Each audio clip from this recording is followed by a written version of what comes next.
right, we'll wait for our guests to hop on and we will get going here. Let's see.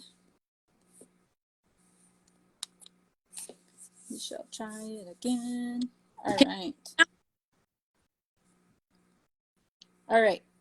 Say something. Whatever you guys did the last time, I could hear you. So whatever you did. Maybe it's, can you hear us now?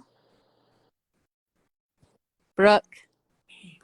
Take the Wi-Fi off. You must have pushed something because I could hear you.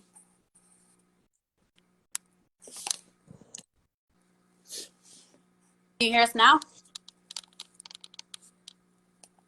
Hello? I can't hear you now. Oh my God. What is going on? Wait. Can you hear us now? How about now? Hello? Technical difficulties. Can anybody hear us?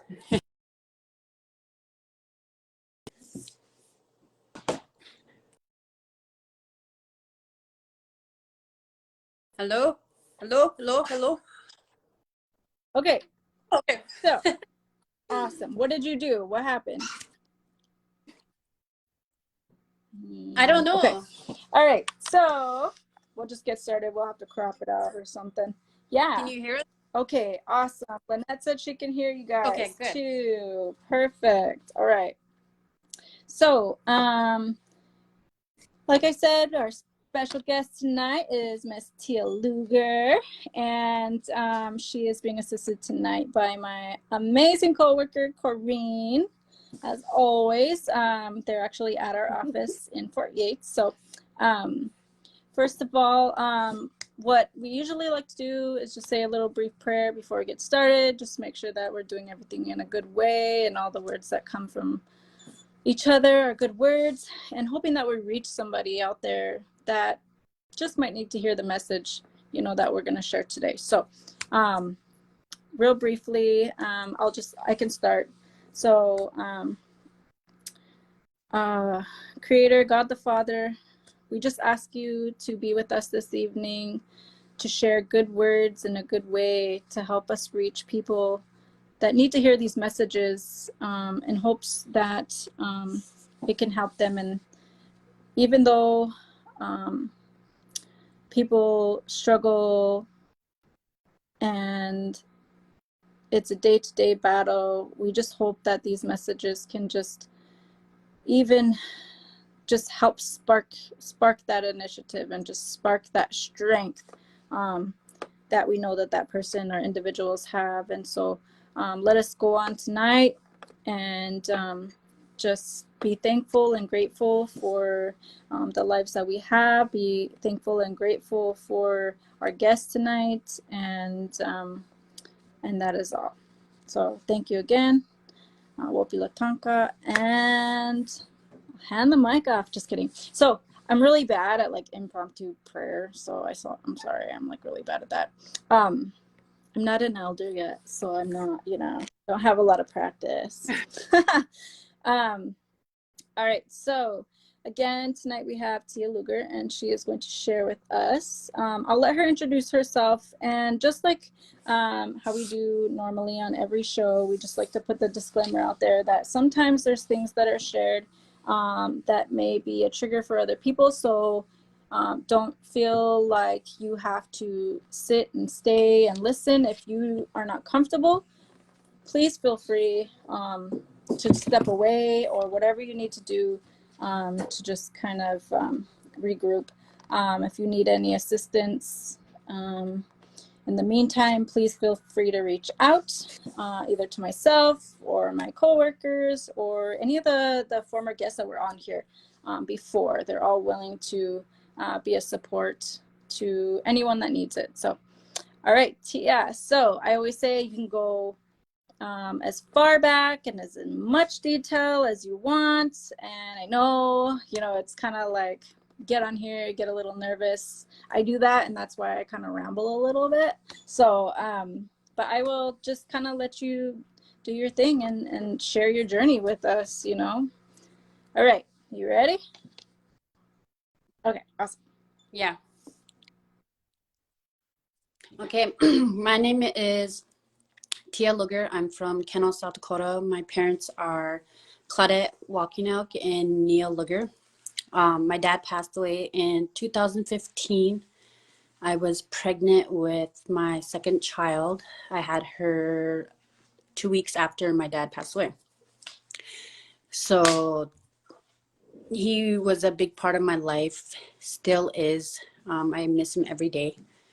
My addiction started when I was 18 years old. It was alcohol. Um, when I turned 18, I was just like, oh, I can't wait to get out of my mom's house. I'm going to go and do all these crazy things. I'm going to live my life and go party and hang out with people, because I was always stuck at home, and I think that's why my mom tried to keep me from a lot of drama, and I guess try to keep me safe. And at that time, I didn't know what she was doing. I just thought she was trying to keep me from everybody and not let me be a teenager. So when I turned 18, I got drunk, and I mean drunk to a point where I was like blacked out. I was able to get a fake ID, get into the bars up in Bismarck, and after that, it was to a point where like I was drinking every day after work. I just felt like I couldn't um, not drink every day, because it made me feel good. Made me feel like I was old, like I was getting older, and that I'm just adult now. You know, I can do whatever I want, smoke cigarettes. I even tried smoking cigarettes at the time. Didn't know how I was smoking cigarettes, but I was sitting there with the cigarette puffing on it. And I just felt like I had control of my life. I thought I was being responsible. I had my own job. I was going to school, had my own car. And I was like, no one can tell me what to do anymore. I'm going to do whatever I want. So I drank for a whole year straight. I mean, I was going to classes drunk. The bad thing was too, is like I would go to speech class and I'll be drunk, you know what I mean? And I passed my speech class with an A, you know, so it's because I was drunk. And it started getting bad to a point where like I was wrecking my car. And then my family was starting to be like scared of, every time I walk out that door, they're like, are you gonna go out and drink, or who's gonna be driving? And at that time I was living with my grandpa, and he treated me like an adult. He let me, you know, never told me what to do. And as long as I, you know, never brought any drama back to his house and, you know, followed his rules and stuff, I was fine. But when I got into a wreck, it was me and my best friend at the time. It was during a blizzard. We were like, should we go out and drink? And we're like, yeah, let's go. And it was blizzarding out. They said nobody should be driving on the roads, nothing. I mean, you could even see the road. And it was all icy. So instead I went and bought 2 bottles of vodka. I mean, the big gallons or whatever. And we got drunk, went to Perry Nights, dropped my car off there, went party with some of my cousins, and then we are coming home. I turned the heat on when I got by the Shambolts going towards Kennel. I turned my heat on, and that quick I fell asleep on the wheel, and I wrecked me and my best friend. And I mean, there was nobody on the road. We were walking. I was walking in heels, and she was walking in little slippers. And nobody was driving on that road. We were walking for a long time, and she has asthma, so she was like crying. And I just didn't know what to do. Right away, I was just like trying to think like, I need to survive. Me and my friend need to survive. So I was the one that was running, and I went and got help. A nurse pulled over on the side of the road. He gave us a ride out to one of my friends, and it was one of my coworkers at the time. And she told me, she said, you know, what happened? I was like, oh, this person ran me off the road. You know, I lied to her because I didn't want to tell her, oh, I fell asleep. So her and her husband, or her boyfriend at the time, they helped me. They got a tractor, pulled me out of the ditch, and got my car back on road. And that quick, I started drinking again. I didn't learn my lesson. I just kept going. And then after a year and a half of that drinking, my body was finally telling me, like, okay, you need to chill now. Like, I was getting sick, and the hangovers were getting worse. And so I decided so I quit. I went to a sweat twice, and I felt like I was like set free, or I was mostly drained, and being at that sweat helped me get through that. And I cried, and so I got through it. And so I quit drinking. And then when I had my first son, that's where my pill addiction started. They prescribed me pills after my birth, and once I start getting dependent on it, um, I had to get it. So I start buying them and getting them, and spending any money that I had on pills. I mean, my addiction for pills was so bad. And it was like that for till I was like 20, till my dad died. That would be 2015.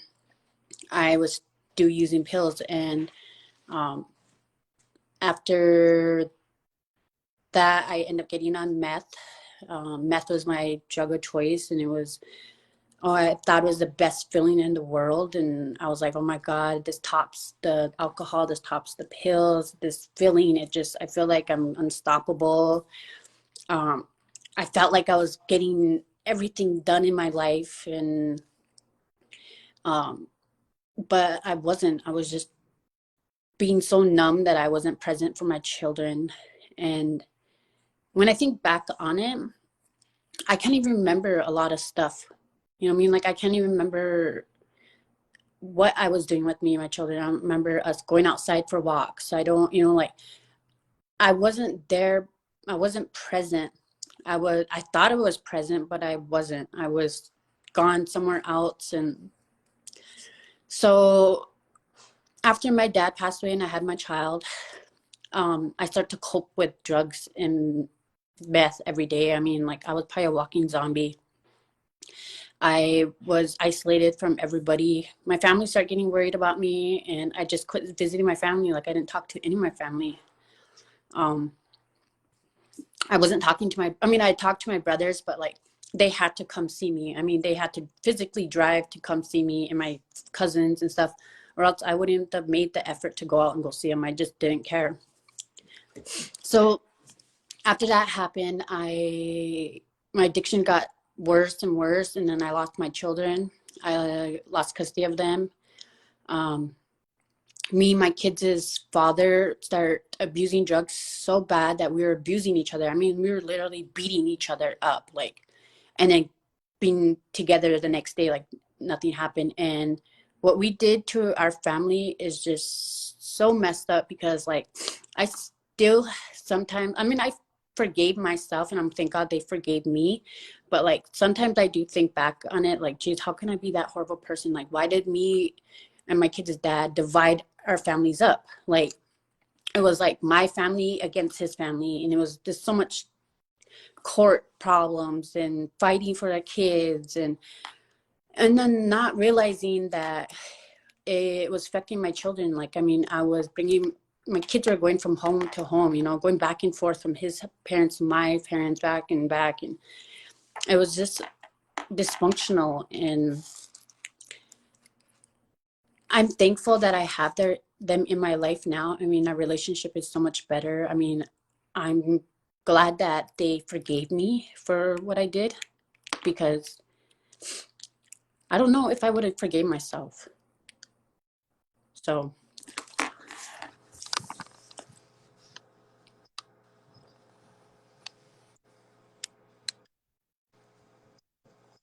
No, you're good. sorry. Because talking about my children, it gets, no matter what, even if I feel good or not, like, it's still emotional, because um, I'm still paying for the consequences.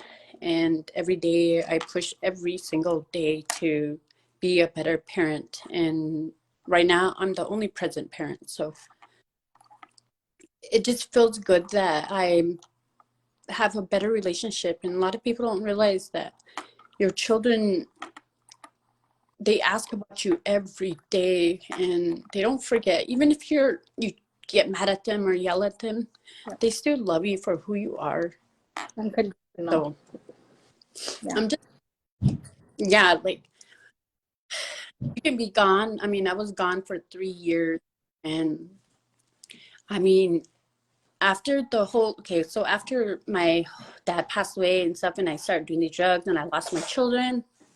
And then I I went to treatment out to here at the Standing Rock Treatment Center, and but I didn't do it for myself. I did it because my mom was pushing me, like, Q, you need to get your kids back. You need to go to treatment. You need to get your life back together. So, and I was living with her at the time. So in order to stay with her, I had to follow the rules. You know, I wasn't doing it for myself. I was doing it for her. So I was like, okay. So I was doing everything, got my kids back, went to treatment, stayed sober for a while. Just then I had my little girl. Um, and then I got a home. So I got the home.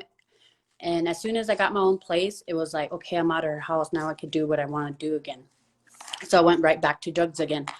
And that time was probably it was the worst. I mean, I was hustling drugs. I mean, I was keeping strangers and whatnot at my place. Um, my kids spent a lot of times with their grandparents. So, like, I was I was separating myself from my children as time went by because I wanted to stay high, but I didn't want them to see me being high and feeling like, because I just felt like if I'm high and I'm with them, I knew the mess comes out of my pores. So I was like so cautious about that. I was scared that, oh my God, I would even lay with them on the bed. I was just like, oh my God, I don't think I could do this. So as time went by, the grandparents kept keeping my kids more and more and more, and it started to be longer and longer. And then at one point, me and my mom got into it and I wouldn't let her see my kids. So she called the cops. They came to my house. I mean, they busted down my house. And I knew what was going on. People were knocking on my door, and I just sat in the kitchen feeding my little girl, ice cream on the table, and I was just sitting there feeding her and not caring about what was going on. And then finally they busted down my door and they arrested me and this other person. This guy was seen, arrested us, and they took my mom and took my little girl, and then my two oldest were with Maria and Clayton at the time. And after that happened, I as soon as I got out of jail, I didn't even try to get my kids back. I knew I just knew that it was gonna be harder for me to get my kids back because I would have to try to do everything impossible, and I just felt like, oh my God, I've done this already before. Like, I'm going through this again. Like, how am I going to do this again? Like, I don't have the money to be doing all this again. And like, so I was finding all the excuses just to stay high. So that's what I did. I start letting people stay at my house. I didn't even care about my house anymore. I was just letting my cousins, friends stay there. And I ended up moving out of the house and moved to Fargo. And I was in Fargo and Bismarck for like 3 years. I didn't see my family or my kids for 3 years. I would get pictures sometimes, like the grandparents were like video tiny, or if I see them in Bismarck, I would run and go see them real quick before anybody see me, and so I stayed away from for 3 years, and that was like the longest time I've ever stayed away from my children. And seeing that my kids growing up without me, I just couldn't even look at their pictures. Like, to myself, I had to keep thinking like, I don't have kids. I don't have kids. Like, it's just me by myself. I have no family. I have nobody. It's only me. Everyone's gone. But that's what I kept thinking, so that I could stay sane. And then my body started getting tired of doing drugs. I could feel my body. I mean, I was so skinny. I was like 100 pounds, 110 pounds. I mean, I was skin and bones, but I thought I was the cutest ever in the streets. So, and I mean, I was just deteriorating my body so much that, I mean, I've seen it. I could see it in the mirror. I'll be looking at myself like, oh my God, you look awful. And then eventually I just stopped caring about how I looked. And uh, one day I was like, you know what? I want to go home. I want to quit doing drugs. So I thought. So I go home for 2 weeks. And when I come through that door and my youngest baby, not knowing who I was, asking, saying, who's that? But I was just like, oh my God. So I tried to stay there, hang in there for, a week during Thanksgiving, but it was like me and my daughter didn't have a connection, or she forgot who I was. So it was like she called me Tia, and I just couldn't I just couldn't handle it no more. I mean, I felt disgusted with myself. I was like, oh my God, and why am I here? Like, she has a better life without me, finding all these excuses just to leave. So I left, and I got that, or I left, and then that's when I got hooked on fentanyl and heroin. And man, I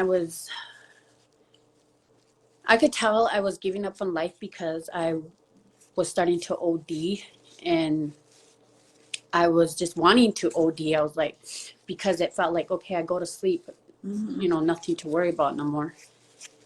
And the withdrawals from heroin are so bad. Like, I wouldn't want anybody to go through those withdrawals. And when I realized how bad my addiction was, because I was using I was doing everything impossible to make sure I always had heroin, always had the fentanyl pills.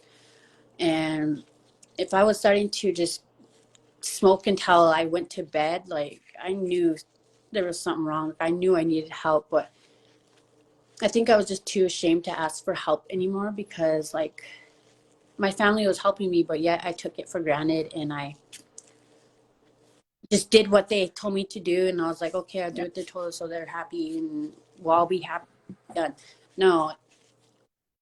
So one day when I was finally ready, I was telling this guy I was with, I was telling him, I said, I want something to happen. I want something to happen. If I have to go to jail, whatever it may be, I need something to happen so that I can be done, because I'm tired of living like this. I mean, I'm tired of living my life like this. And when I went to Ramada to play little slots there, we end up getting in trouble.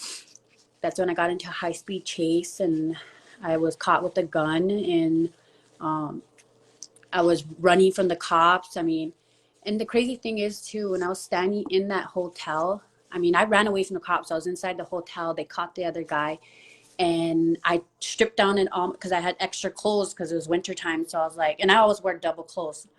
So I stripped those all off, threw them in the trash, and I walked outside, and I was smoking a cigarette. None of those cops knew who I was.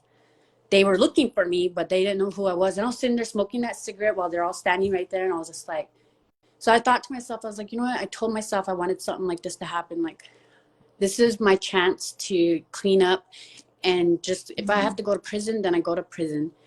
I need something to change, because I can't do this more. So I finished my cigarette, put it down, and I went up to them and I told them, I said, I'm the one you guys are looking for. They booked me right there, and I went to jail. I was in and out of jail. I mean, I was getting bonds out. My mom was so mad because people kept bonding me out. And this time I had somebody call, and a friend of mine, and saying, hey, Tia, I'll bond you out this time. Do you want me to bond you out again? And I told him, no, like, I'm just going to write it out and see what happens. And so I did.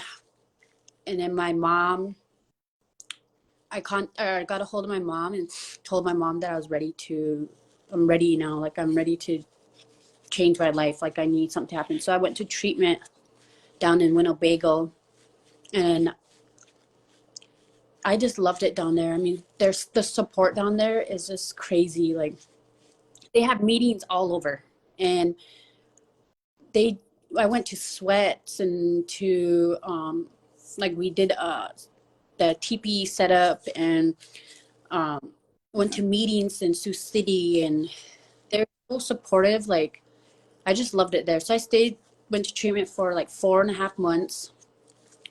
And then I had a warrant because I left the state to go to treatment. And then so I put myself in, and after they just uh, told me that they gave me a chance and said, Tia, now that you know, if you're really going to do this, then we're going to help you. So they did. And I'm on probation, but I'm supposed to be getting off here hopefully by November. And that first time I'll be off probation Wow. in 8 years. I've been on probation for 8 So years. how long ago was that So when you got arrested and you just decided like, all right, this is gonna be my turning point? Like how long ago was that? that, that was back in, I got arrested February 26th, I believe, or 29th Okay. of 2020. I think it's 2020 or Okay. 2021. And because I've been sober for about 1.5 years now. That's great. I didn't think mom was gonna help me. I thought she would be like, "No, you're doomed. I'm done. Bye." You know? But she was just like, "Okay, there's gonna be some rules," and so uh, I haven't had a phone for like 1.5 years, and I finally got a phone because I have custody of my daughter now, and I went back to school. I'm going into human services technician. Um, I Before I did school, because my mom said, "Oh, you need to go to school. You can't, you got to do something with your life." So I didn't take it serious. And this time, like, went last semester, and I did so well. Like, I finally like school, but it sucks that it took this long.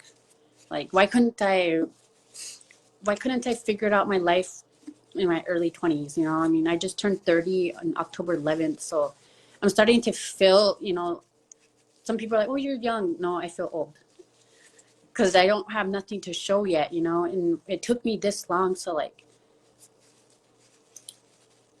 I wish I got the help, and I wish I knew I was ready, a long time ago, but I'm glad that I did it now. It's just drugs really took a big chunk of my life. I didn't expect to be on drugs that long,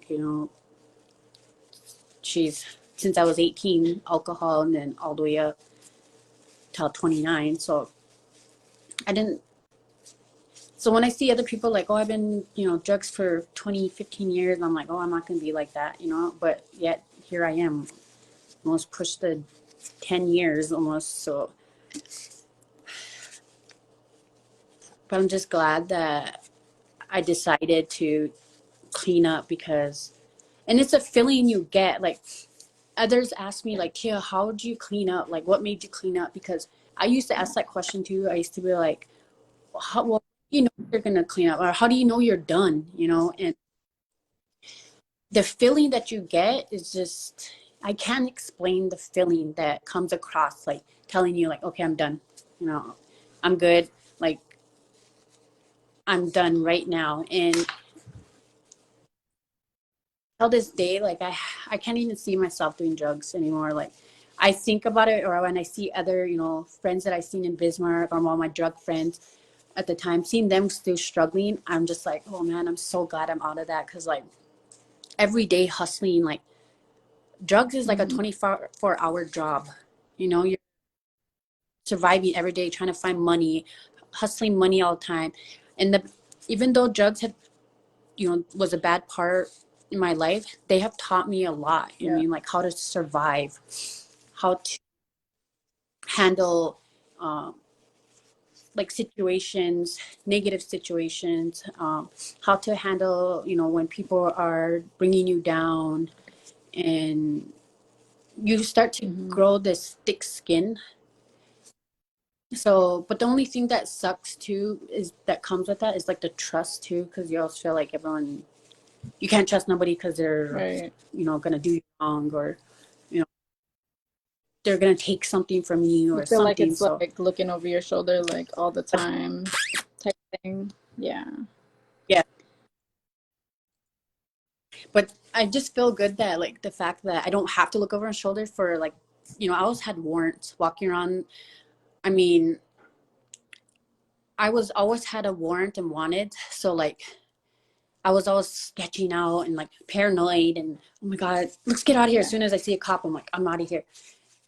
Now, like it took me a long time to get over that, even though I knew I wasn't in trouble. Like it took me a long time to get over that paranoia.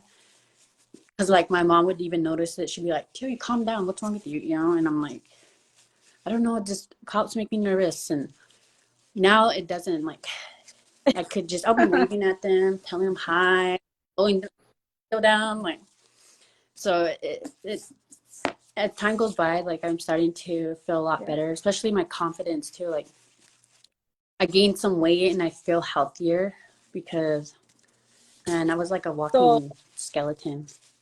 When I look at my, I kind of like remind myself, like when I saved my mug shots, my brother, he took a picture. We all got, you know, in trouble with the law. So he took pictures of all our worst mug shots. He put it in a frame and he was like, to remind us every day, like, you know what, you're gonna look like this if you do that again. And I'm like, and I was pulling that little raggedy blonde hair with black. she's like, Oh God, oh, what was I thinking? Hey. yeah, Oh Oompa no. Loompa color So fade. that's one thing, like you make a really good point there. And I feel like I should have asked these questions before too, but like when you said when you were in your addiction and how you would look in the mirror and you started to notice like your change and like Oh, I know.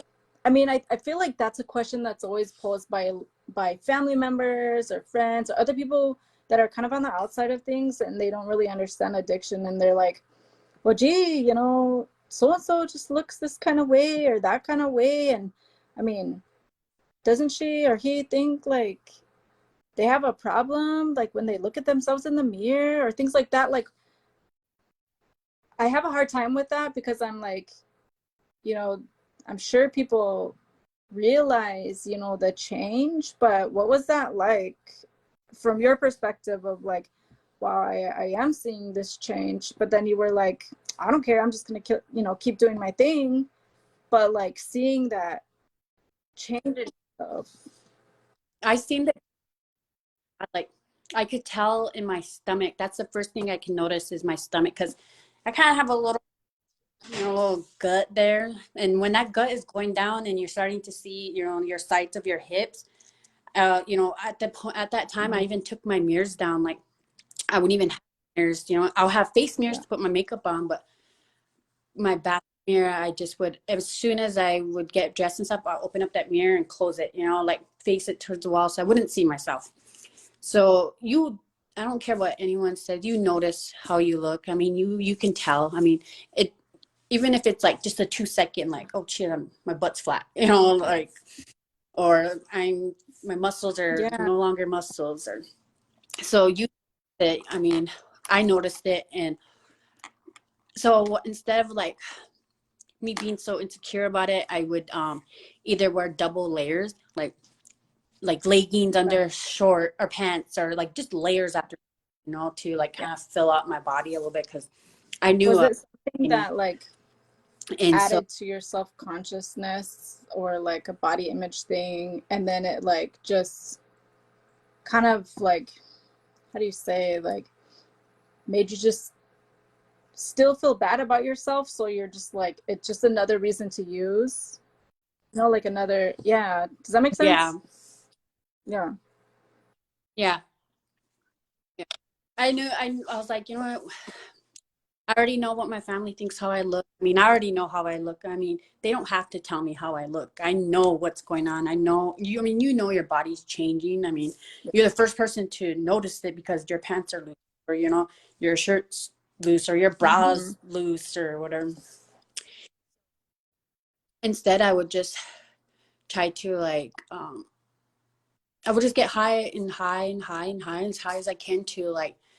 It felt like as the high, I was trying to get the highest, but I wasn't. I would always stay at the same level. And because when I would do drugs, man, I was a completely different person. I was very like aggressive. Um, I would never let anybody. I was I would fight a lot. Like I was more I was so mean, disrespectful. Like I didn't give two shits at all what anybody think. Like I would I was I would be judgmental of others, but not of myself. You mean like I knew what was going on, but I'll be like, well, look at them, I'm not as bad as them, Yeah. but really I was bad. I was just trying to trick myself that, Yeah. I didn't get like that. But as long as I myself and wear makeup and dress, nice, I'd be fine. But no, it's like you could do that, you And still I've look heard that from other rough. people like that have come on the show and just other people that I've talked to, and they're like their thing is like, well, at least I'm not doing this, or at least I'm not doing that. But it's kind of like, but you're still in this, you know what I mean? And See, I was selling I was selling heroin and I wasn't using heroin. Okay. So I was like, well, I'm not, look, I used to be like, geez, look how they look. Can't even hang. Look, they're falling asleep, all this stuff. And I'm like, I'd be like about it. But yet here, it just took me one time. I ran out of meth and I was like, needed something because I was feeling the leg aches, and I was like, oh my God, my person's going to be here till tomorrow. I don't know if I can handle this. So it just took me that to try a little bit of heroin and that was it. Took time, that one time and nodding out, I was just like, oh my God, what meth? I don't even know what you're talking about meth. This is a whole different level. And, but the withdrawals were so scary. Like at that time, going through the withdrawal, the dreams, the insomnia, like it is so scary. Oh my God. Like I would be crying to God, like begging God, like, oh my God, help me. Like I can't do this no more. Like I think I'm gonna die. So you go through all that and like you they tell you like, oh, once you get through the couple of weeks, no, it lasts forever. I mean, like you're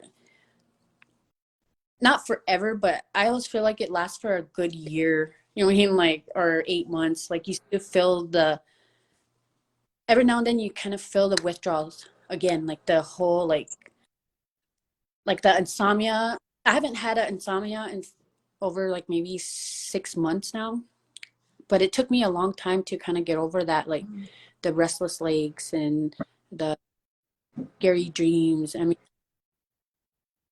that's why I think that's why I was so scared to be like get sober because of the going through the withdrawals. You mean like if there were a thing of like, okay, just quit and right. then not go through nothing, like, do you know how sure that would be? But that doesn't happen. So you have these consequences of going through all this pain because you've done all this pain to yourself. So you go through all this and it's really hard. And I see why a lot of people That was relapse. going I to be my mean, like, next question. If, because these are reoccurring things and it's not just like, oh, and I think that's another point that probably should be made is like when somebody goes through detox, like that's not the end of it, right? It's like it's a continuous kind of journey, battle. It's because I've talked to a lot of people where they're like, I just need a detox and I'll be fine. Like I just need a detox, like give me the detox and then I'll be okay. Then I can do it on my own. And it's like, I mean, you're in for a reality check if that's what you think, that it's just detox that you need, because of exactly what you're saying right here is kind of like that. What would you call that? I don't even know, like textbook what it's called, but kind of like a residual effect, maybe, like yeah. hitting you down the road. And I've seen people, come off heroin and be sober for 6 months or 6 months, and then it's just like, what the heck happened all of a sudden, you know and that's a Mm-hmm. really good point that you made, and that's something that maybe we don't really think about either, is like, holy crap, like, yeah, these effects do last longer than just once you get through treatment or once you get through detox. Like it's a long term battle, right? So Yeah. And I think what is hard too is like when you're going through this, like you need somebody there. Like to be honest, like I mean, if you can sleep in your mom's bed and go yeah, through it and have her be there, like that'd be awesome. But like my mom helped me through withdrawal. Like I don't know what I would do if I didn't have her support. You know what I mean? So I think the loneliness and going through it alone is probably the toughest. And I think that's what, like when I first tried to do it, I think that's where I relapsed again because I just couldn't handle it. Like I couldn't do it alone. Like I felt like I was a baby all over again. Like I needed to be cared for, yeah, nutrient, like taken care of. But, you know, you can't do that. I understand because, everyone, people have their own lives and they work or whatever. But that loneliness is what really hurt me was being alone. Like, I mean, I could even, my mom and I went to work and it was just me by myself or something at home. I couldn't do it, like, so being like doing it by yourself is tough. So like when you're going through withdrawals in jail, you have, other girls in there that you're with and you guys are going through, so you get through that yeah, withdrawal fine, like the nighttime is tough because you're trying to get your days, you got your days and yeah, mixed up, your nights and morning. So like up all night and then you go to bed all morning. So, but you're doing it alone, that I feel like is the worst. Like all feelings come, you're so emotional. And I knew I was an emotional wreck. Like when I got thrown in jail the first time in Fargo and I was going through my withdrawals, um, they put me in a cell by myself. Oh my God, I was like losing my mind. Like, I mean, seriously, losing my damn mind. Like, I was freaking out. I just couldn't do it. No, I mean, I was yelling at the correction officers. I mean, but then the next time I got thrown in jail and went through it again, I was with the girls, I was in a pod cell and there was other people going yeah, through it in there as well, so like we kept each other company, we played games, we stayed up at night with each other, we walked around. So like that support is like I feel like a big factor. I mean, like if you don't have the support, you're gonna struggle. I mean, that's why I always feel bad for the ones that don't have family and don't have other people right. to depend on. That's a really good point, and I think like that needs to be heard because I know that there's a lot of people out there that don't have support or they don't have a healthy support. You know what I mean? Like, Mm. then what? And especially like if you go to detox, if you go to a detox center, I mean, there's people there, but in my mind, I'm wondering like, does that still feel lonely? Because it's not really people that you know typically, or is it okay because there's just people I there? think Or I guess that's the question. I like I think it's like me. I feel like if you're in a room by yourself and you're in this place of detox, you're and you have people come check on you every now and then. That's tough. I mean, I would personally think that's tough. I mean, but like if I'm in a big group with a bunch of random girls or we're on a big, sharing a room or something, I think I would be okay. Better than that than being in a separate Mm-hmm. room by myself going through Do you feel detox like because is I it like couldn't do it. I mean, is it more of like a huh? fear, or is it loneliness or and fear, or like what is that feeling? I think to me it was like the dreams. The I mean, I Oh, had sleep paralysis. Oh my God, those are so awful. Being in that room and then you're trying to wake yourself up because like me, I knew it was a dream, but right. I just couldn't get myself up. Like, and as soon as I get Mm-hmm. up, I'm like scared to go back to bed. But as I had somebody in the sharing the same room, I'll be like, okay, I'm going to bed. I'll go to bed, but I felt safer because Okay. there's somebody in Yeah. there with me. So I don't know if I'm sure it's fear too, because I mean, I was always scared of, going to bed or going through any type of like, especially thoughts. Oh my God, I'm an overthinker. So like, I can't let things go, you know, like when I feel bad about something, I carry it on and on. I try to forgive myself, but sometimes Yeah. it's really, you have to really work hard, you know, because it's okay to forgive everybody else. It's easy, but the hardest part is trying to forgive That's a good yourself. point. Yep. So that every day, like, and then you have these memories too that will just pop up one day. You'd be driving down the road and, oh, it's a nice day. And then this bad memory will pop up and you're like, and it just brings your mood down, you know, and what I do is pray. No matter where I'm at, I just start praying and to get that feeling, not away, but to make myself feel okay, you know, like it's okay that that happened, you know, even though Yeah. that was 2 years ago, learn how to let go and forgive myself. So for me, praying does a lot because that's pretty much all, not all I have, but like when I'm alone, I just have to pray. So, and some others probably don't pray. I mean, just finding something to do, like for me, for a long time, was smoking a cigarette. I mean, sitting there smoking a cigarette for days, chain smoking. And that's something I struggled to was quitting. Like I quit smoking for a long period of time. But as soon as like I get some type of Yeah. stress where I can't handle something, I go out and I buy a pack of cigs. Even though, oh, I can't stand the Yeah. taste of them or the smell of them, it's something I need, you know what I mean? Like I don't know what it does, but like, and then I just waste the whole cigarette or whole pack because I Yeah. just take 2 puffs off it, you know. And so I'm still learning to try to find other ways Yeah. to like what works So best you're for sitting me. just And chomping on gum I feel really like well hard. yeah,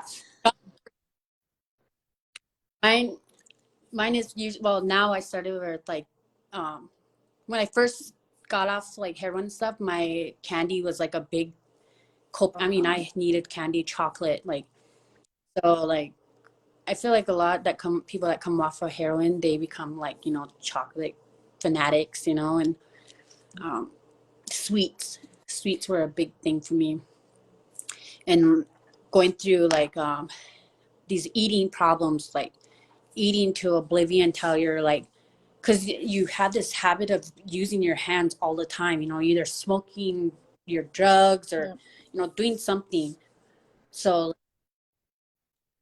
when you're alone, you have these where you're like, you don't know what to do with yourself, you know. And um, me, I would start like making brownies or something to, because I needed, and I feel like that's, I don't know if all heroin addicts have went through that, but I know I have like the whole chocolate problem, you know, the sweets and candy, like always needing something sweet. And um now I don't eat as much sweets, so I don't know, like I could tell I lost a little bit of weight because I kind of slowed down on the junk food, because I feel like your first year of Mhm. sobriety, you're just eating so much, you know, you're just like Yeah. all the meals you missed and you're trying to get counted for and you're eating So that's everything in actually sight. something that I've read up on and I've heard about is when people are detoxing, that's kind of one of the things is like sugar intake, you know. Mm-hmm. And um I don't want to like misword anything, but and I'll have to maybe do like a session on that too, because I think that's a really important fact that people need to hear about is, you know, it's how do you say that? It's just kind of like substituting that, you know, Mm-hmm. um Yeah. that drug with sugar, you know. And you hear about that a Yeah. lot. And then, you know, I was like, why do people drink so much Mountain Dew, you know what I mean? And like and then but that's why. Yeah. Mm-hmm. Yeah. Um, like me, uh, what I've learned, what makes, cause like say, sometimes like I do think about when I'm driving alone, listening to music and certain songs will come up and I'm like, do you start reminiscing? And I'm not saying, you know, that, oh, doing drugs were fun. There were situations where I did have fun, you know, like with just being around people and meeting all these people and just, like, I think I was living off the thrive of it, or I don't even know how to explain it, like, because I'm like Yeah. a adrenaline junkie, so I was doing The adrenaline high kind of maybe. being high all the time, and I think that's what. So now I have to try to figure out what will That makes sense. be that for me again. So when I went back to school and I was busting my ass and I got all A's, that was like a big rush for me. Like, it was like this big rush. I felt like so much energy. I was just like, oh my God, I'm so proud of myself. Like, I can't believe this semester was awesome. And like, and every day I would be, as soon as I would get like a little B or had a grade that wasn't right, I'm like trying to type my instructors like, hey, Yeah. what's this B about, And I kept, wanting to make sure I stay A's, and just focusing on that. And then me succeeding, I was just like, I got this high that I got when I was using drugs, like this boost of energy. I was just like, oh my God, I love this feeling, like feeling like I got something accomplished, I'm proud of myself. Like, and that would last for me for a long time, for a while there. And then it'll go away. So like, I'll be sitting there like thinking like, how am I going to keep myself, getting this feeling without drugs? So I would just find ways to do, to make that happen. Like, um, even food is a big thing for me. Like, I love cooking and making food with my family and just seeing like everyone feel happy. Like, oh, thank you, this is good. And I'd Yeah. be like, oh, okay, I feel good about myself. So I was trying to find ways to make sure that, I don't know if I'm trying to look for like Like a validation. acceptance Yeah. or, That makes sense. yeah, yeah.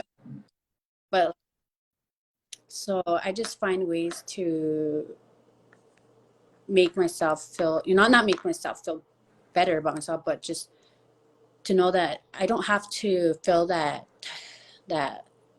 what I get off of drugs just on drugs, like I Yeah. can find this in other things, other hobbies. That's a good point. So And that's a good way to look at it, like especially for, individuals that are like, well, what am I gonna do? What am I gonna do sober, or once I get sober, or you know what I mean? Like, how am I gonna feel? Like, I feel like a lot of times people are afraid to like be sober, like what am I gonna do afterwards? Or you know what I mean? Like, and that's a forever thing, and then like it's kind of like trippy a little bit, because it is. I mean, the reality of it is it's like it's kind of like a everyday thing, or a you know how however that works out, for people, like exactly what you said, like you need that kind of like validation, or like that's not validation, but feeling self-conscious, maybe. Is that accurate? I don't know what I'm saying right now. yeah, like I think it's like Yeah. a lot to do with like trying to keep busy. Like, honestly, I try to fit my schedule to a point where like sometimes I need to like slow down, like, okay, am I doing too much? Am I going to be able to handle Yeah. this? Is this going to cause me stress instead of, feeling. But like I try to find ways to like keep myself busy, because if you don't keep yourself busy, I feel like you have a lot of time to think, and sometimes those thoughts Right. not might be good either, to feeling like, Jason, do I miss, is this the life? You're really questioning sometimes, like, am I doing what I'm supposed to be doing? Or, am I supposed to be here in this, am I supposed to be right where I'm at right now, So like, I feel like those thoughts do come, and sometimes like those thoughts can really take over on, and like what you're really like. You could be achieving something, and me, like, I'll do something what good, and then I'll be sitting at home, and the problem is like if nobody's at home and I'm sitting there trying to watch a movie, I'm not really watching a movie. I'm sitting there like thinking like, geez, why do I feel this loneliness, like or am I missing out? Like when I talk to my siblings that are up in Bismarck doing, I'm Yeah. like, geez, am I missing out on something? Like, so I don't, I know everyone thinks of those thoughts, and I don't know how long those thoughts last. Like eventually, as years go by, do you finally start thinking like, Right. yeah, this is where I belong, And then, and then there's days where I'm like, gee, I can't even think of doing drugs. Like I'm so, I don't know why I was even doing drugs in the first place, but so it's like the thinking part is really the hard part, I feel like, because we start to overthink on everything. And I think as time goes by, you start to second guess yourself. Like I know, like after I got a treatment stuff, I start to second guess myself, like because it was starting to be a parent again, and I was really struggling how to take that responsibility. And I was like, really struggling with it. And I was like, did I make the right choice? Like, why can't I, just get it? Why can't I be, a parent already? Why can't I just, learn? Why can't I do nothing right? So I used to think about all that, and I'm like, am I making matters worse? With my daughter, she she calls, my mom, and her Mhm. husband, dad. So when I'm there, I just feel like we're trying to both be parents, but yeah, I'm trying to be a parent, but they're they're trying to learn how to trust me again, and so I feel like, oh my God, do I belong here? Am I just making things worse? Because I'm trying to do what I think as a parent are supposed to do, and then they already have their set rules.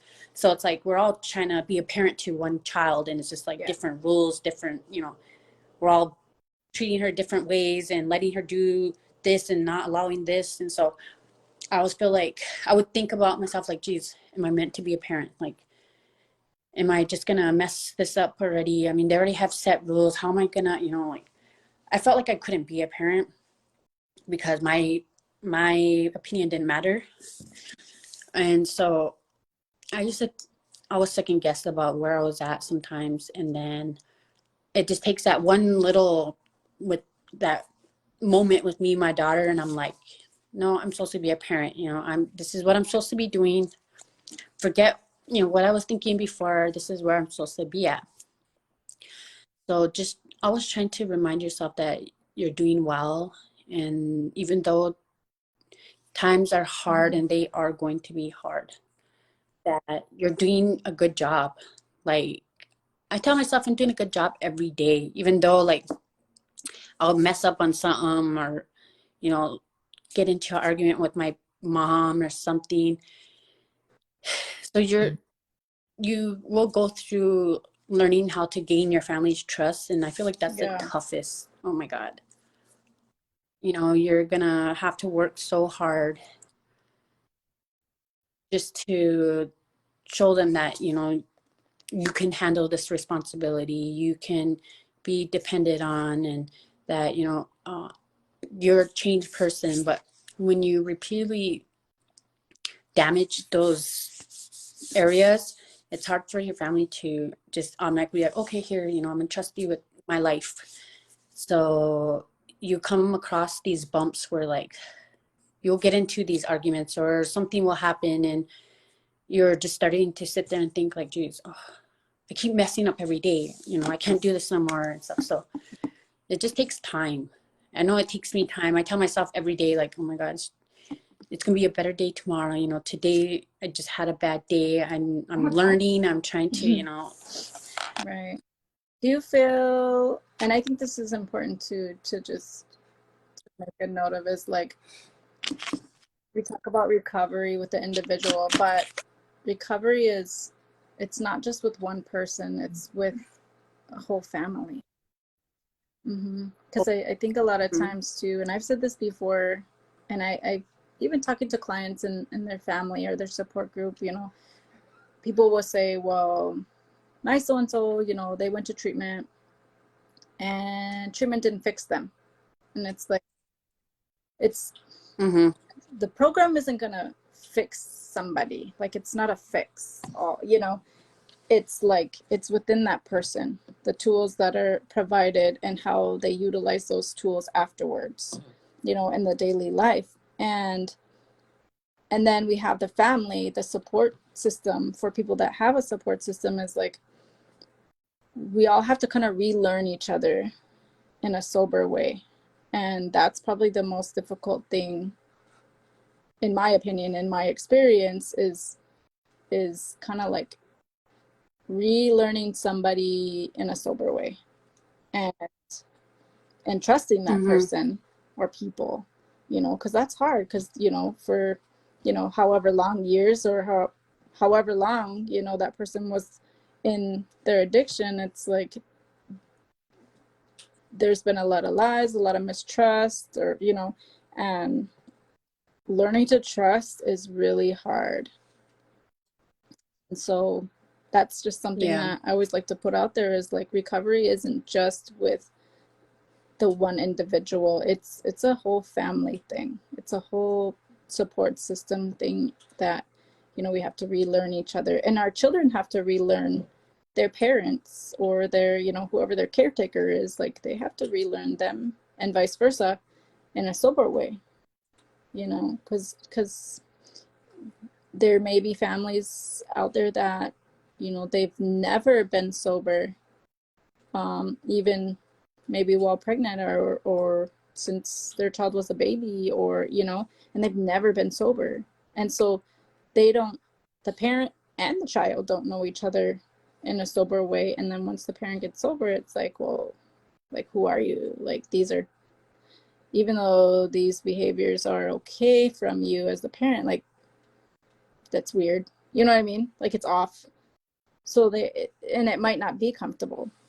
So I like that you bring that up, and just make that point. Like, it's important. Like, building that trust again is really, really important. And it takes time. Exactly what you said. Like, it takes so much time. So Yeah, it's gonna take time, because like, I'm still going through, with the whole trust and stuff, like not realizing how much stress it would cause my family. Like, say for example, I went to Bismarck with them, and I still have these traits. Like, some people don't understand, like, when you get involved in drugs, you end up having these behavior and these traits that you don't realize you're doing.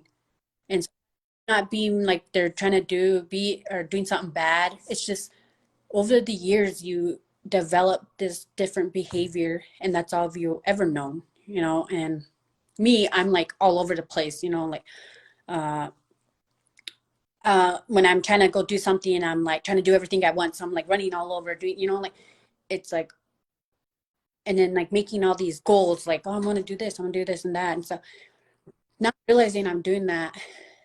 And when your family don't tell you you're doing that, and they just sit there and like, oh, you're getting back to your old behavior, and no, tell us what we're doing. Because if you don't tell us, we can't change it.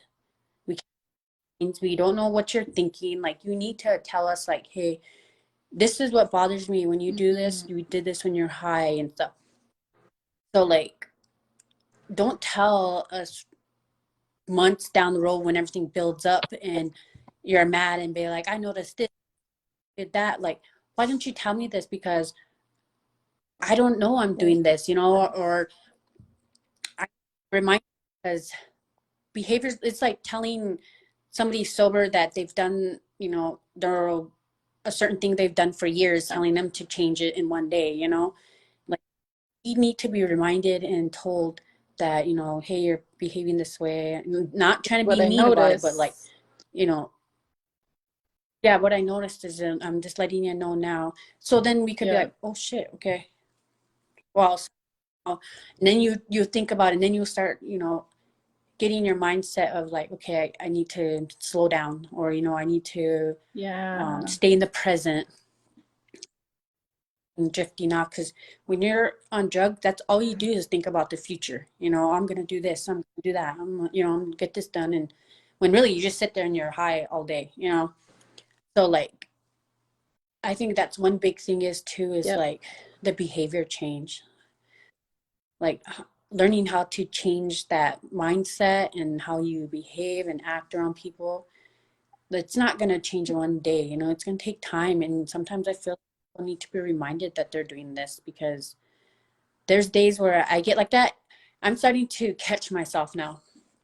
Like when I'm doing too much, I'm like, okay, I need to slow down, you know, and because I can feel it. I know, so, you know, I'm behaving in a certain way. So, and that's one thing that me and my mom struggle with too, is like, she'll tell, you know, she won't tell me till way later, like, you know, I've been watching you, you've been Yeah. doing it. Like, well, tell me, you know, like maybe I have an you know, explanation for it, or maybe I don't even know I'm doing it, you know. And it can be like with my whole cigarette thing, like me, um, I quit smoking for a long time, but all of a sudden I start smoking, and she right away Mm-hmm. thinks like, oh, you're doing drugs, you know. And to me, I rather, you know, even though I don't like the cigarette, to me, I don't know if it's something in, you know, your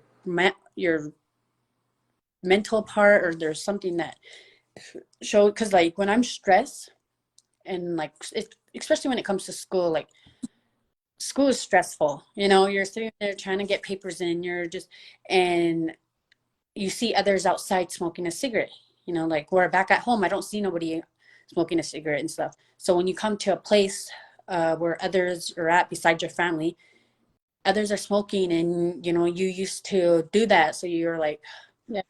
one cigarette sounds good, you know, like I'll just puffs, maybe I'll calm down, I won't be so stressed out. And so as time goes by, you start building it up, and then it's like you're afraid to tell your parents or whatever, because they're like, well, why are you smoking Yeah. cigarettes, you know? And so like that's something too, is just the And behavior, and patience, just you know, like, yeah, like the, and yeah. the support system, just understanding like it, you got to have patience, you know, and you probably had patience, you know, every single time, especially if, you know, your loved one has been through a program or tried to get sober, you know, a number of times. Like, you've been patient. We, you know, we Mm-hmm. understand that, but just that continued patience, you know. You know what I mean? Like my family, they always be Mm. like, you know, we just want the old Tia back. And you know, now they realize like I'm not gonna be the old Tia I was before. You know, I have all this trauma in my life, all these things I went while I was going through drugs and deaths and stuff. So I'm not gonna be the old person who I was. I'm definitely gonna be a changed person, but I'm gonna, you know, be a better person off drugs. You know, I'm not gonna be exactly who I was Right. before. It's just things happen like that. You know, a lot of people would say like, gee, I miss the old, you know, whoever it Yeah. is, I miss the old so and so. And but you know, life happens. So like, and me, I missed my old self too, you know. I mean, I wish I was, that's why kids, they have it, you know, Yeah. they That's don't have to care true. about They're nothing. carefree and they get to live their life, and, you know, and then that's like, that's another really good point that you make there, is like people that are struggling with their addiction, or while they're in their addiction, like they also experience trauma, and little do we know, you know, on the outside, we don't know what goes on the day to day, you know, with that individual, and they could be or have been gone through some really serious traumatic incidents, you know, and that's still going to affect them whether or not they're high or not. You know, it's going to affect them later on down the road, especially if they decide, you know, to become sober or work on their recovery, you know. And I think that's something that we kind of forget about, is the trauma that people experience while in addiction or while in alcoholism, or, you know, like Mhm. we forget about those things. And I'm glad you brought that up, because even I mean, I didn't even think about that really until you said that. And so, yeah, like us, you know, as the support system, like we definitely need to keep that in mind. Like, we don't know. And a lot of times I don't think people will say, you know, in detail unless it's with a therapist or somebody that they totally trust and can be, you know, be open with. But like, we need to remember that. We need to keep that in mind. Like, everybody has their traumas, so Yeah. it's gonna take time. And then also that behavior change too. Like, that's something that takes time, you know. So good point. Yeah, just a lot of like rebuilding your relationship, man. I feel like those are, if I could just be like, can I be trusted now and be done? You know, like, can I just be a better person now and, you know, everything just go away? When really it's like you do all this damage and there's damage that happens when you're on addiction and stuff and it affects you and your family. It's like the relationship, trying to gain and have a better relationship is really hard because like each of you guys are doubting each other, you know, like you're sometimes, you know, your family will be thinking like, you would think that, oh, she's doing well, but back in their Yeah, mind, they're like, when is she going to mess up? You know, when is it going to happen right. again? How long is this going to last? And then you hear that too, like they not only just probably think it, but they say it to you too, and it just Yeah, makes you feel awful about yourself. Like if I wanted to go do drugs, you definitely would just leave and go do it because your family would be ruin your heart, you know. So like it's hard when other people are saying, or when you have family members saying like, you know, I know you're gonna be doing this, or you know, when is it gonna happen just again, wait or for you to mess um, up. I know you're up to Yeah, something, and like you're gonna do it now, you know, or something. It's like, and then that's where like your big challenge is like trying to, you know, that they're having these problems believing you or trusting you. You have to really trust yourself and, hey, you know what, who cares what they're saying? I know I'm sober, I know I'm doing good, I know I ain't doing, you know, all these things that they said they're doing. So like trying to be like mentally strong in those situations, and is like you really have to work hard doing, because you're going to come across those situations all the time, you know, and can become draining. I mean, I've went through some situations where like I'm just sitting there like, oh my god, like how much more can I take, you know, of these comments or uh, things that are being said that are not true. Like even though I know I'm doing good, it's just like I still feel like I have to prove to them, you know, like, hey, no, and so I'm starting to come to where like I know what I'm doing and I'm happy with where I'm at, and I know I am still in recovery and I know I'm doing the best I can. Let them be mad about whatever they're going through. I know I'm doing well, so I'm not going to let that bring me down and, you know, relapse or anything, because I know I'm stronger than that.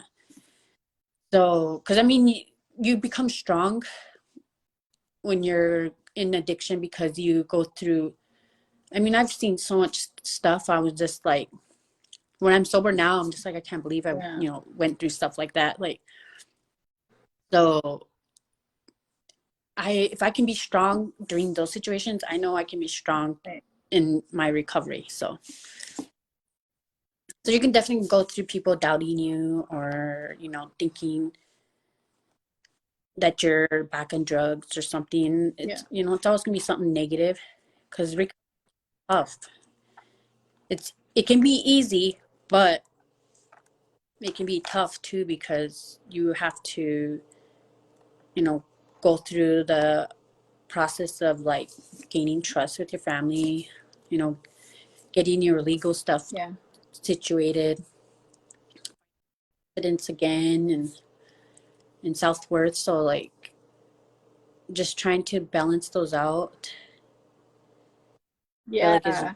really tough, but you get through it. I don't care what, you'll get through. The next day is just so much better, and you're like, geez, I was crying yesterday, Yeah. girl. Like, Uh, well, I really appreciate your time and, you know, like trusting us, trusting myself and Corrine and the rest of, you know, whoever's going to be watching this with your story, because I really think it's definitely opened up another perspective of things. And especially, you know, talking about what we just talked about as far as like building trust and all the behavior changes and kind of what it's like to be in the perspective of where you were sitting and trying to have your support system trust you and how difficult that is, and like what it feels like or what you feel like, you know, when people are questioning you or assuming, you know, like, oh, she's doing this, so she must she must be using again, or you know what I mean. So like the rest of us need to kind of keep that in mind. And I get that, like I understand what that's like, because I was that person. I was that person that was like, all right, I'm gonna test this guy out, you know what I mean. And like if I used to be able to do this, or we would do this, or something would happen, and then this is when they would go out and use. So let's just kind of like test the waters and see if they're for real, right? And that's like that's all up in here, like even for us, like on the other side of things, like this, the significant other or the family member who has a loved one that's experiencing or going through addiction, or you know what I mean, like that's on us. And that's something that we need to change. Like we need to be able to recognize the things that we're doing also that could be triggering somebody. And so taking that responsibility, you know, And you, for our actions. yeah, and like one thing too is like the person that the addict will know when they want to sober up. I mean, sometimes we've all used that, you know, I want to get clean, you know, and take advantage of family members just to have a night there or to get some money from them or something. Like I feel like you have to like, I know everybody wants their children to get sober and this and that, but you need to let your child ask, you know, like let them ask for help, because if they're just doing it to make you happy, it's not their. I went through it. I just made it to make sure my mom was happy, you know, like just to stay and to satisfy her so I can get through this until I get my own place, whatever. You're like, when I knew I was ready, like you have this feeling and you're like, you know what? And they ask for help, like then help them, you know, like, but if they mess up, then don't force them, you know, like everyone will, like, you'll know when you want to be sober, you know. I used to say like I want to get sober, I want to get sober. Yeah, kept saying it, you know, but I just never done it, you know, until the time came. Like, hey, I was ready. Like I'm done. My body's telling me I'm done. Like it's time. And I know everybody wants their loved one to stop with the drugs and stuff, but like I feel like they don't realize like we put through so much of this stress and them being up at night because they're wondering if their child's gonna overdose and die, and you know, how they can't sleep at night and how they're worrying every night. I feel like I know that's hard, but me knowing that that was happening to my mom, that was heartbreaking. Like I didn't want her to be worrying about me, you know. I wanted her to be worrying about herself, her own health and stuff. So like, so when I was ready to ask for help, yeah, she was there to help me. You know what I mean? When I was actually ready, when she said, Tia, do you want this for yourself? And I said, I do. Like, I really want this for myself. Like, I'm ready. Like, my body's telling me I'm ready. My mind, my mental state is telling me I'm ready. Like, I'm ready to get out of this game, you know, like I'm done. So like, it's heartbreaking seeing that, you know, other family members want their children sober, but you know, are doing everything impossible to save them and stuff when, you know, they're just not ready. And I'm not saying they're not ready. It's just like, And they might not be ready. We don't know. and they don't just say it to make them feel, you know, like I know it's to make their family feel like, yeah, you know, I want to get clean, just to I think just to make Yeah. sure that their family feels okay, you know, like showing them that like, hey mom, don't worry about me, I'm gonna get, yeah, some type of relief. And it's just, as much like drugs are going to be around for a very long time, and I just feel like it's going to affect our people forever until the drugs are gone, and I don't know if that's ever going to happen, you know. So like, I think just communication with your child every day would definitely help. Nothing negative, just that's what my mom did to me. She worked on me every day, like, you know, Tia, I'm thinking about you, I love you, I pray for you, you know, just stuff like that. Not like, Yeah. gee, we should clean up, you know, your kid's here alone, you know, stuff like that. That's not going to make anyone feel better about themselves, you know, like they're going to go get high right after they see that message. So just seeing some type of like, knowing that your family still cares about you. I think that's what really drew me in, was seeing like my auntie, you know, message me like, "Yeah, I love you. You know, I'm thinking about you, and Yeah. I hope you're doing well." And kind of fill me in what's going on with the family, you know, like, oh, you know, your kids went to did this, and you know, your brother did this. So it was like we kept in contact, even though I wouldn't respond, they still kept, you know, informing me what's going And on. you read So like, their messages. and then I just, yeah, and like I just kept missing them more and more, and I was just like, and then they're telling me like, Mhm. Tia, when you're ready, I'm here, you know, let me know when you're here, I'm gonna support you. So just hearing all that for like the 3 years, well, it didn't start 3 years, it was probably like 2 years maybe when that started happening like that, and it just kept working on me, working on me, working on me, working on me. And I was just like, I finally gave in, you know, and I was ready. I was like, Do you know, I you miss feel my like that family, could like ever push somebody away further? maybe.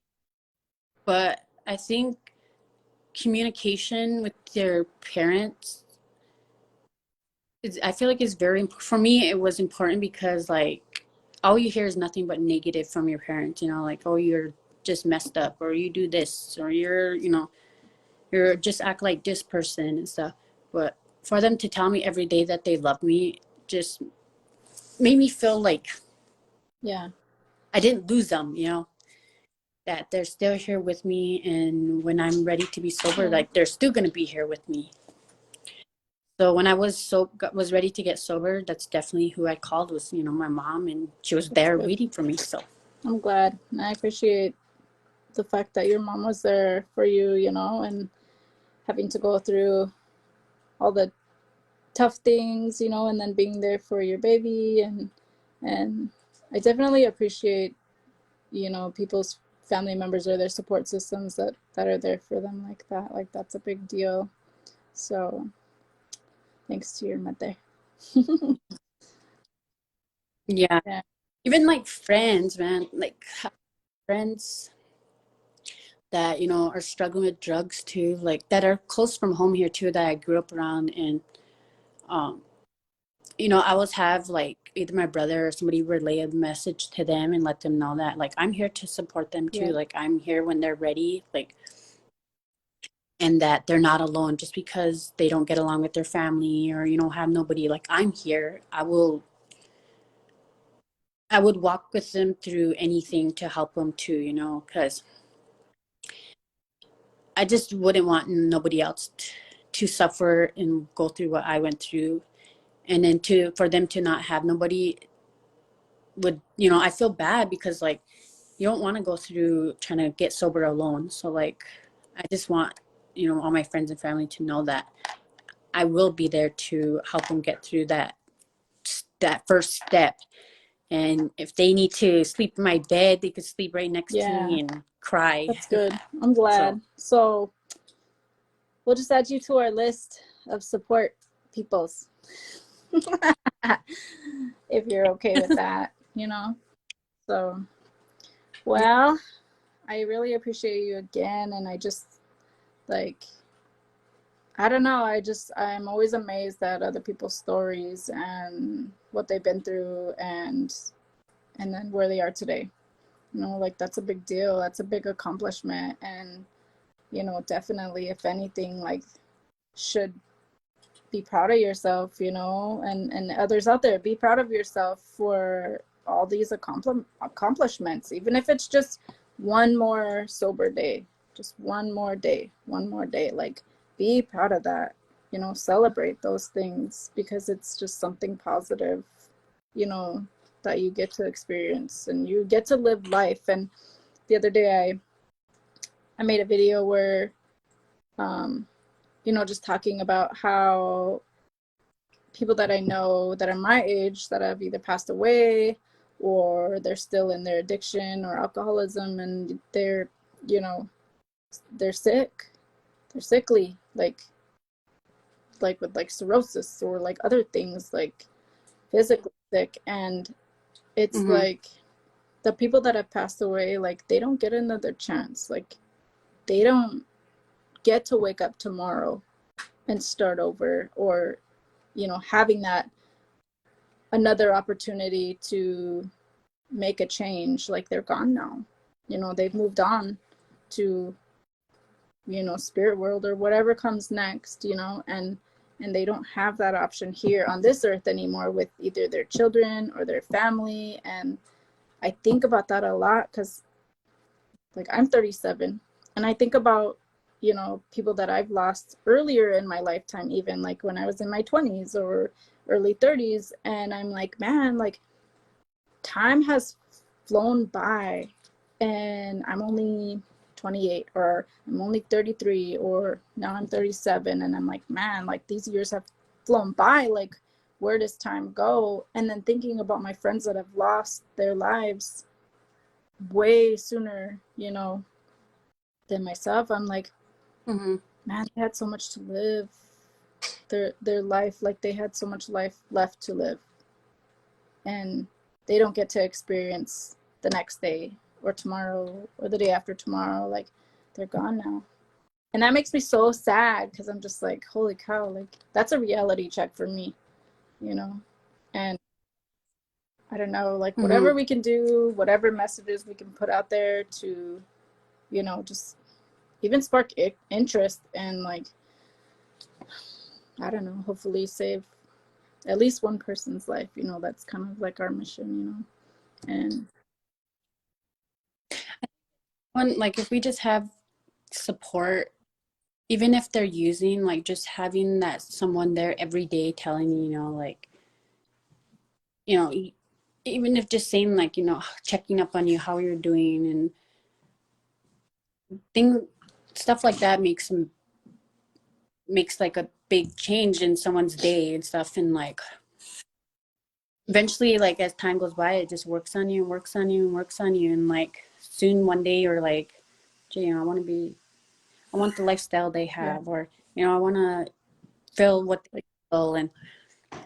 And even if it's like a decade, like you can make an impact on someone's life, you know, like just with the kind words and being supportive, and not just like knowing that no matter what, even if they were on drugs, that they could still talk to you, you know, like through whatever they're going through.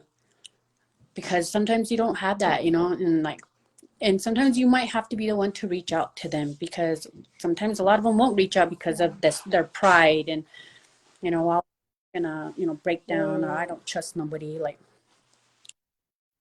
So it's just, I feel like a lot of it is like having that support system, or, you know, having someone in your life that thinks, you know, like thinks of you as good, you know, like just because you're not a bad person, they see the good in you, you know. So just having someone like that every day does make a big impact on, you know, how you see life after so many years, or for you, if you see your life differently. And that's a good reminder. So I think that's a good way to just kind of like, I don't know, like move on to the next thing, you know.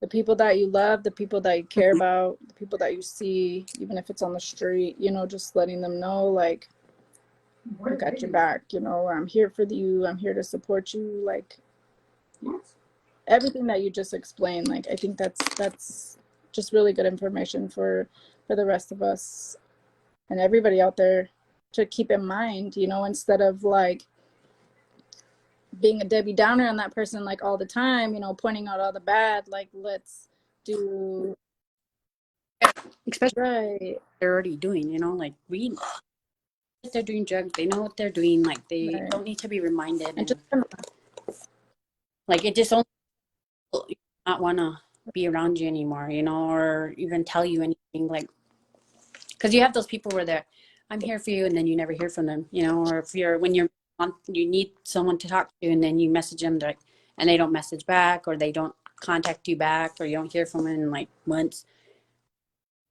That sometimes like I feel like don't that you're there for them when because sometimes you go through some parts where like when you do call them you need to talk to somebody, you know, like you need to have somebody on speed dial because they're going through something right now, and when that person doesn't answer it does affect you because you're like and then you're like, well, I'm not going to talk to nobody else, you know, I'm forget it, I'm not going to talk.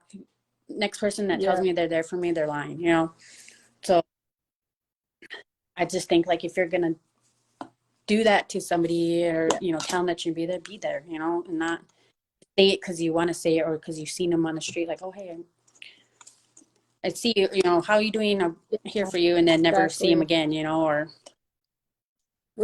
so because I feel like sometimes drug addicts really take that serious. I mean, I take that serious, you know, I'm like because everyone's all about, you know, we better be real or you know no fake, and like I take that to heart, so but yeah, that's very good reminders for a lot of us, you know, to just keep in mind, you know, when we have friends or loved ones that are going through this, like if you say you're going to be there, then be there, even if it's just for a phone call, even if it's just a text message or a message, you know, on Facebook or whatever, you know. I know sometimes I get a lot of messages and I can't respond right away, but I always do my best to respond when I have the time because I want to be able to focus on that person. You know what I mean? I want to be distracted. So, so yeah, I mean, I try to keep true to my word as well, best that I can. So, and Miss Kareen over there, like, man, she's a superwoman. I say hi, Kareen. Where's she at? Put her on the spot. Put her on the spot. no. Just kidding. Okay. Yeah. Well, again, thank you so much, ladies. And, you know, I always like to end our show by, you know, saying from my lodge to your lodge, thank you very much. And, you know, God bless you all and have a good night and be safe out there, okay? Doksha. All right. I'll see you guys later. Thank you so much, Tia. Thank you.